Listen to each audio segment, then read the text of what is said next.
Okay? Even if he goes out and takes the picture, So, she keeps it with the garbage.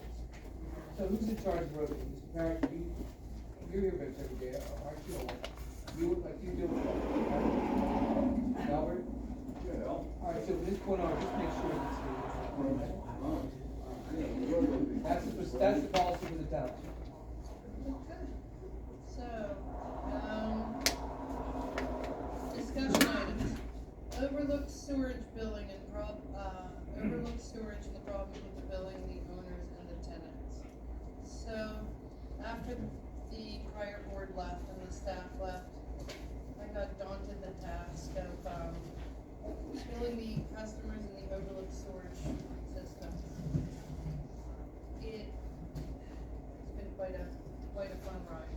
So Penvest wants to finalize, amorize, close out that whole thing so the residents there can, pay towards their debt service basis, interest only. I was trying to bill the residents that are in that storage system of ours and try to look for catching up on people that were in rearage and trying to bring everybody's balance together, which it has been complicated. There is roughly 28 customers or so in that, because some of them are landlords and multiple dwellings. There has been some serious hiccups with it. We have one person that owns 2 properties, one of which he lives in, one of which he rents out. His tenant died. We apparently were billing the tenants, which is a bad idea. In my opinion, you should never bill tenants for storage, because storage is lienable to the property. And it's not fair even to the landlord, because they may not know their tenant is renting out storage. It should always go to the landlord, because that ultimately would lien his property. So this lady passed away. We continued to bill, we kept coming back and coming back. So, her landlord, who owned the property, as well as one of the other properties on the Overlook Storage Extension. Excuse me, when were they built? When was that happening? No, that was happening for a while. August 2022, May of 2022, July 2022, February, all the way back to February. They kept billing her. She just kept coming back because she was deceased. January 2022. So,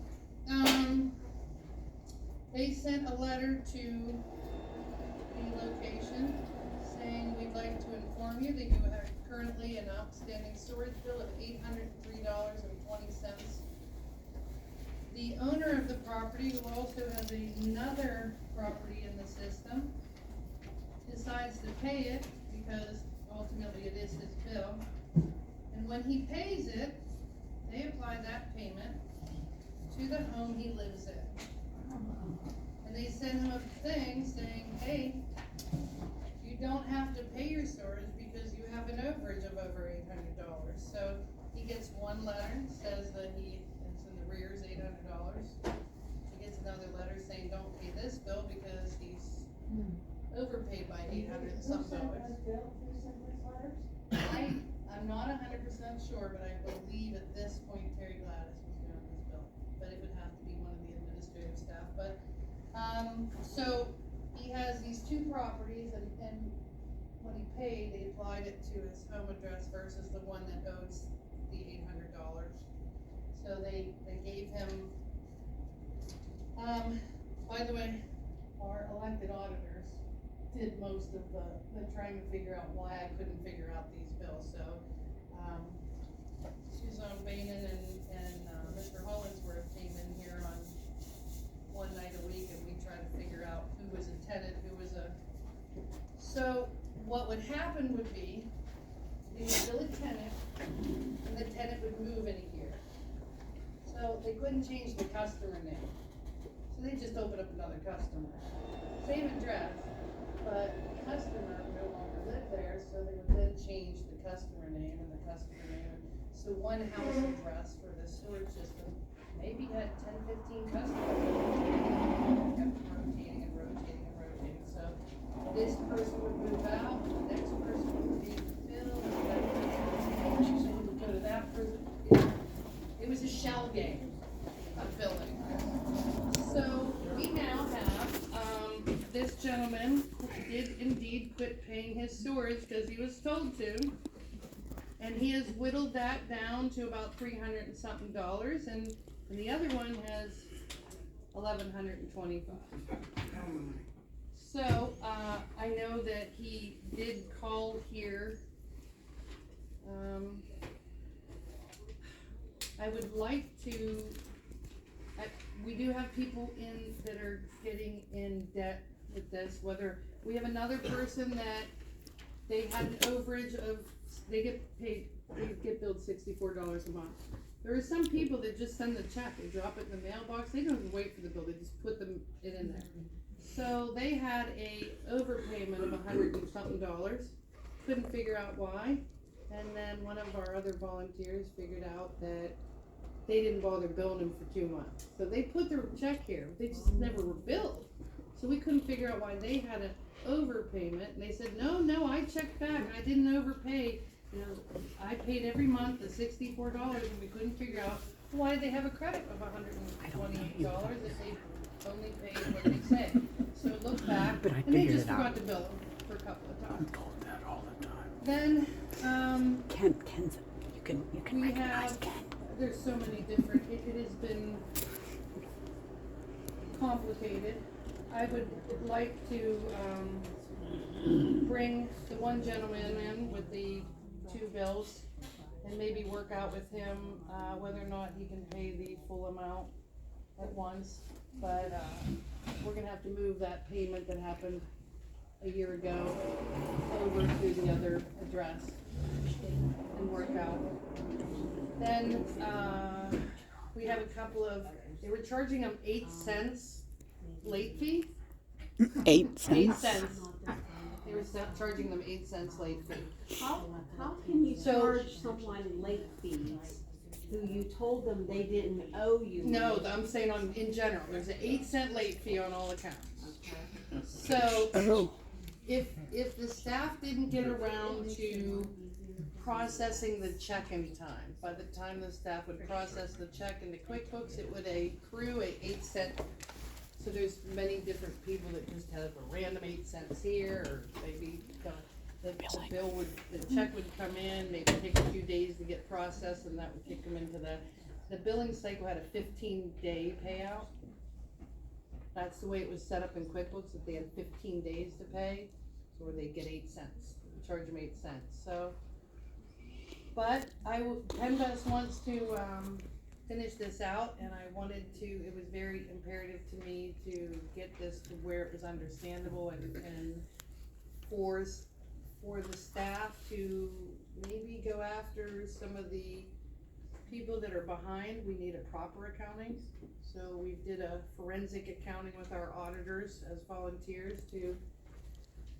But I would like to consider, and maybe kick it around, that once we get this all settled and done, maybe CNF South Park will take this over, the way Weezer took over the other. I mean, this is, how many hours did you guys have? There's only 28 customers. This got so messed up in a couple of years. It took our elected auditors maybe 3 evenings. It took, one of our volunteers maybe 3 days. I've spent countless amount of time, and we're still trying to get a hold of, but I would like to, there's no reason for us to be billing these people if we can get away from not Did doing they have a billing program or anything?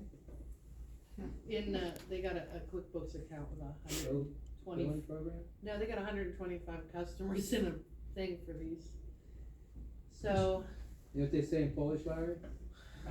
Just go play it on. we printed out every statement and every named hospital, and we piled them up on the table into the addresses that they were contingent to, so that we could take these 14 people that have billed for this location and these 10 people that have been billed for these. It is a lot of rental properties, and why in the world they would open up. So you get this, you'll get this all straightened out, then you're gonna contact South Park to see if they'll do the billing? That's what I'm asking. Why don't you They should have been in the first place, they should have been collecting the bill. The other thing is South Park was billing the township quarterly.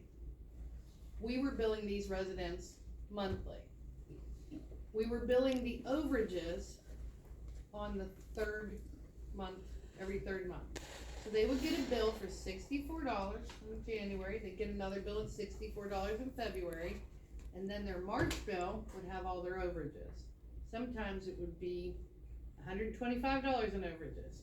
So then, of course, they would call and can't explain why their bill's so high. I paid my $64 last month. Why is my bill so high?